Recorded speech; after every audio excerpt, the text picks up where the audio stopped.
So now we've reached slide 43, and we can conclude on our modeling part of this web talk. So we've touched on random intercepts in statistics, latent trait in psychology, and measurement non-invariance in psychometrics. So in statistics, we talked about random intercepts in the context of cross-sectional data, where you have variation across clusters such as schools in the measurement of the student factors. In longitudinal data, you have random intercepts that are varying across individuals, and they are constant across time.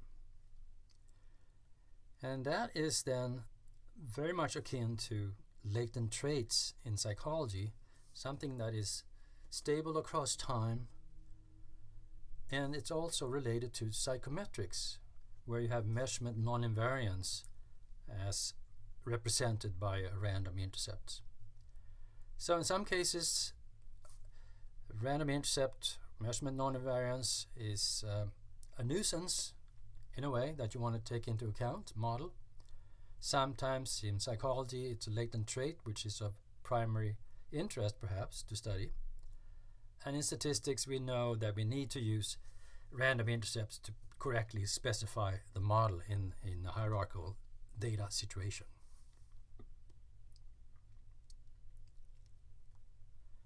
Now it's time to come back to the multiple indicator latent transition analysis setting with this background. So we have the standard LTA model here with its initial status probabilities, its transition probabilities, and its measurement probabilities. And at this point it is clear what is missing, and that we really should write the model with the help of this figure. 3 time points, 2 measures at each time point, and a random intercept factor f. So in this case then we have loadings lambda 1 and lambda 2 that are held equal across time, where the factor variance is fixed to 1. Now just to remind us, how do we get to this particular model? Let's go back to slide 35 for a second. Slide 35, on the right hand side, you have a latent class variable, and you have random intercepts for the observed categorical outcomes, and you have one factor that influences all of those random intercepts, no residual variances, no residuals added to it, so it's a unidimensional model. And we could just as well then have a connection of U1 and U2 influencing U1 and U2 with etc. with coefficients 1. That's one piece of inspiration. So we want to take this model, the longitudinal, so we want to have C at time 1, C at time 2, etc. So then we borrow from the knowledge that we gained from slide 38. So we start here. This is very much the same as the multi-level LCA model, except in the multi-level LCA latent class analysis we have a categorical latent variable here. So in this case we can go longitudinal and write the model like this. So this would be latent class variable at time 1, latent class variable at time 2, etc. We have measurement invariance across time, and we have a between level factor that influences each of the 3 indicators with coefficient 1 at all time points. In the random intercept LTA model that I'm presenting, we don't have these residual arrows to simplify the model. So going back then to slide 45, you see the model here. We have one between level factor, so to speak. It is a random intercept which influences each of the indicators differently, different lambdas, but influence them the same across time. So in that sense, it is like a trait, latent trait, a stable latent trait. And thereby, we pull out that between subject variation in the observed variables. So what remains is a latent class variable that captures within level variation. And it's the within part that we have an LTA or a transition model for. So this is the paper that's has been under review in Psychological Methods, and the revision of that paper got a good review, and it looks very likely that it's going to be published in that journal. And we have a special website on the Mplus website where you have the Webtalk listed and papers on this, both the so-called final version, it's going to be a little bit different, but the revised version of the paper and the early version of the paper, because the early version has some analysis that were left out. The reviewers didn't want 4 examples, so it got boiled down to 2 examples instead. And you have all the data sets that we're going to talk about in the application section of this Webtalk. You have them here, and you have the different scripts for version 2 of the paper.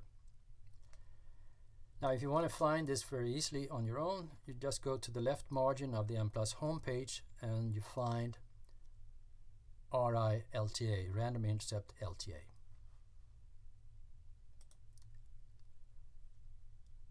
Now, let's take a look at this model and think about it a little bit more. So, one important feature is that it usually fits the data much better than regular LTA. And regular LTA, from this point of view, from the RI-LTA point of view, looks unnecessarily restrictive and gives distorted results. RI-LTA does not confound the between and within subject sources of variation. The influence of the latent class variable at one time point onto the next represents a within subject process, free of time invariant between subject differences, which, as we have discussed, could be seen as trait differences or measurement non-invariance. And we see that the latent class indicators correlate over time beyond what's captured by the latent class correlations over time. So the U variables are not only connected via the latent class variables, but also via the random intercept factor up here. And that tends to reduce the probability of subjects staying in the same class as compared to regular LTA. So lower probabilities on the diagonal of the transition matrix.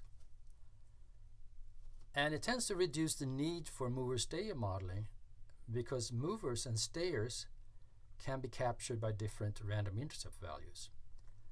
So if you have a high positive random intercept value here, you may have a consistently high probability for a U equals 1 response as compared to a U equals 0 response. So the random intercept factor captures some of what mover-stayer modeling tries to do, but in a more continuous fashion.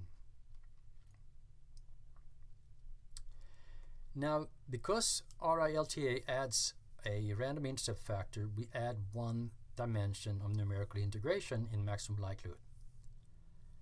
And that can be, although it's only 1 dimension of integration, that can be time consuming, because the numerical integration needs many random starts in the mixture setting to find the global maximum. So to meet that challenge, we came out with Mplus version 8.4 last November, where significant speed improvements were made for mixture models with multiple latent class variables, so LTA and RI-LTA. And Tiamer and I came up with a new 3-stage random start search, which is much more effective and throws away poor optimization sets based on poor starting values. And TMR came up with some nice specialized algorithms inspired by Baum-Welch ideas that we talked about in the hidden Markov setting. And this is described in this technical report, which you find on the website as well. It sits here, and it has some nice discussions and a timing table which you might be interested in studying. I'll just give you an excerpt. A 20 hours computation in Mplus 8.3 can be done in Mplus 8.4 in less than 15 minutes by utilizing these combined advantages, including going to an i9 Intel processor instead of typical i7s or i5s. Much faster. And we also made substantial simplification of the output for mixture models with multiple latent class variables. So LTA analysis is a little easier to handle. As an aside, on slide 48, I should mention that all the way through here I've been talking about continuous normal random effects. So that's the main model used also in Mutena-Sparhov. And of course that's a main model used in multi-level modeling too. But there are alternatives, discrete approaches to describing the random effects have been used. So it's called non-parametric. So you can have, say, 3 different categories where the distribution can be quite skewed. The leftmost category can have a lot of individuals in it, and the rightmost very little, instead of having a symmetric distribution. So that translates into having one extra latent class variable in the LTA setting, or in the RI-LTA setting. That's been proposed in the context of latent trait modeling by Eid and Langenheine, and in an article that uses the data that I'm going to use later on in the mood data. 2 articles actually. But it's also been used in the random effects setting for hidden Markov models. Mariwati has a International Statistical Review article on mixed hidden Markov models, including discrete random effects. And the book by Bartolucci and others describe such discrete random effect modeling as well. And in this paper, in the RI-LTA paper, a discrete alternative using a binary random effects variable is presented, and it's based on the parameterization in Michael Eid's and Langenheine's parameterization. It is actually somewhat less time consuming than the continuous RI-LTA model, but it gave a worse BIC than the continuous normal model in all applications. More than 2 categories was not needed, so the non-normality aspect of the random effect didn't seem to need to be addressed in these data. But the applications that I'm going to show you next are going to all be based on the continuous normal situation, but the paper also gives a model fit for the binary random effect situation.